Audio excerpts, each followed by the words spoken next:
Alors, on va voir les zones de subduction. Donc ici, vous avez la carte, la planisphère. Et donc, on peut afficher les limites des plaques tectoniques. Ici, et donc en rouge, on voit les limites convergentes, les limites où ça se rapproche.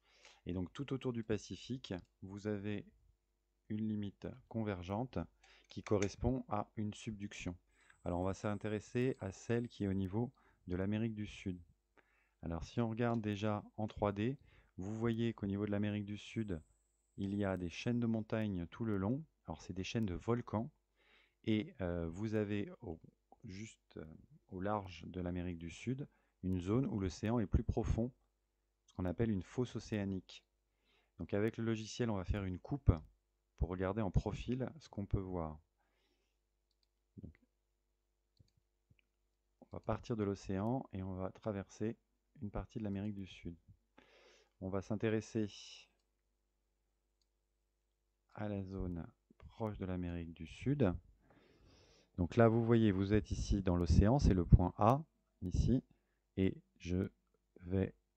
Donc là, vous êtes sur le fond de l'océan, c'est de la croûte océanique, et quand vous arrivez au large de l'Amérique du Sud, vous avez une zone très profonde.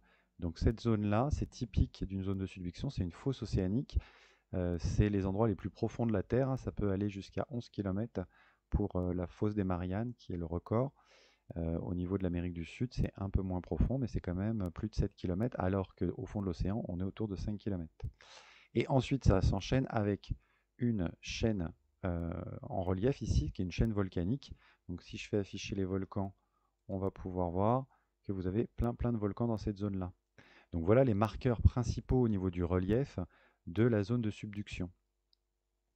On va regarder maintenant au niveau des séismes, parce qu'il y a des particularités. Donc je vais afficher les foyers sismiques. Et là, vous voyez plein de couleurs s'affichent, et ici, plein de petits points s'affichent. Je vais augmenter la profondeur, et vous allez voir que vous avez des séismes, des foyers sismiques qui suivent une sorte de ligne sous l'Amérique du Sud, et avec des foyers sismiques qui sont très profonds, qui vont à plus de 500 km, et à certains endroits, ça va même à plus de 800 km. Alors que cette zone, normalement, je vous rappelle que la lithosphère qui est rigide s'arrête autour de 100 km ou 150 km. Donc ici, ça veut dire qu'à 600-700 km, vous êtes dans l'asténosphère. Et l'asténosphère est ductile, il ne devrait pas y avoir de séisme. Alors pourquoi il y a des séismes? Je vous laisse un petit peu y réfléchir.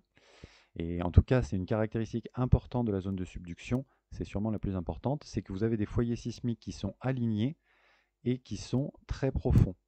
Et ce plan que forment ces séismes alignés, ça s'appelle le plan de Waszady-Benioff, des gens qui l'ont mis en évidence, des scientifiques qui l'ont mis en évidence. La dernière caractéristique que vous devez connaître d'une zone de subduction, c'est les roches du côté des continents. Donc, sous l'Amérique du Sud, principalement, vous avez deux types de roches, le granit et la diorite. Et en surface, c'est des roches volcaniques, donc avec des textures microlithiques, et vous pouvez retrouver, suivant les magmas, de l'andésite ou de la rhyolite. Et là, avec cette petite présentation, vous avez l'ensemble des éléments qui sont les marqueurs de la subduction.